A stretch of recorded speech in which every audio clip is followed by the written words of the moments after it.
আসসালামু আলাইকুম। আশা করি সবাই ভালো আছেন। এই মুহূর্তে আমি অবস্থান করছি ঐতিহ্যবাহী খুলনার বিল অঞ্চলে, যেটা দিঘলিয়াতে অবস্থিত।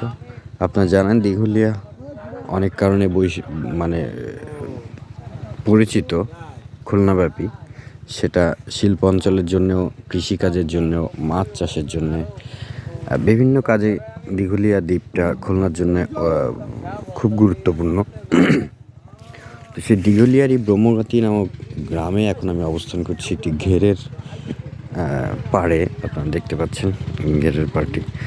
তো এখানে অনেক শীতকালে সাধারণত ডিসেম্বরের মধ্যেই সকলের ধান রোপণ শেষ হয়ে যায়।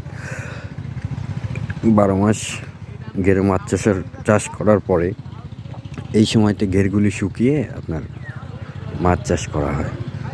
তো সেখানে আপনারা দেখতে পাচ্ছেন যে অনেক ঘেরে আসলে এবছর অসময়ে একটু বন্যার জন্য, তীব্র বৃষ্টি ও ঢালের পানির প্রভাবে খুলনাতে যে বন্যা হয়, তার জন্য ধান লাগাতে এখনও জানুয়ারি মাস হয়ে যাচ্ছে, এখনও দেখছেন আপনারা ধান লাগাচ্ছে। তো আসল বিষয় হচ্ছে যে এইগুলা একেবারে অর্গানিক সব কিছু দেখছেন আপনারা। এখানে আসলে ভেজালের কিছুই নাই। যা দেখছেন দুই কুলে সবই আসলে এই কর্মযোগ্যগুলো সবই অর্গানিক। এখানে মানুষ খুব এই প্রকোপ ঠান্ডার মধ্যেও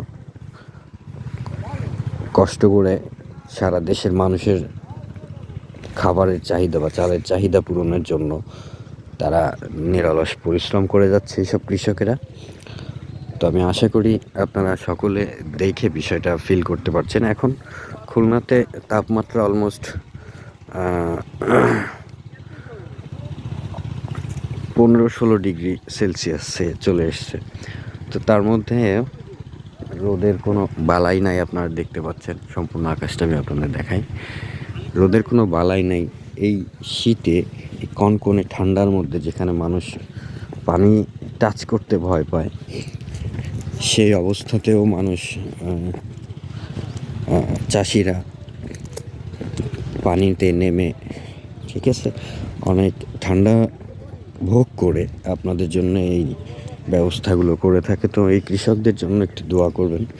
এমন আরও চমকপ্রদ ভিডিও দেখতে, এমন অর্গানিক ভিডিও দেখার জন্য আপনারা আমার ফেসবুক পেজটি সাবস্ক্রাইব করবেন। আশা করি এমন অর্গানিক অনেক ভিডিও আপনাদের দেখাতে পারবো, যেগুলো আপনাদের অনেক কাজে আসবে।